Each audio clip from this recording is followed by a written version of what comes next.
جاننا چاہتے ہو مومن کون ہے تو سن لو، انما المؤمنون الذين آمنوا بالله ورسوله ثم لم يرتابوا وجاهدوا باموالهم وانفسهم في سبيل الله۔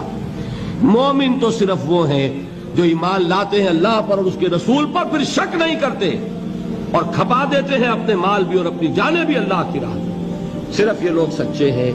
آج واضح ہو گیا ایمان اور جہاد کا تعلق۔ جہاد شرط لازم ہے، جہاد ہے تو ایمان ہے، جہاد نہیں ہے تو ایمان نہیں۔ ایمان حقیقی، ایمان قانونی نہیں۔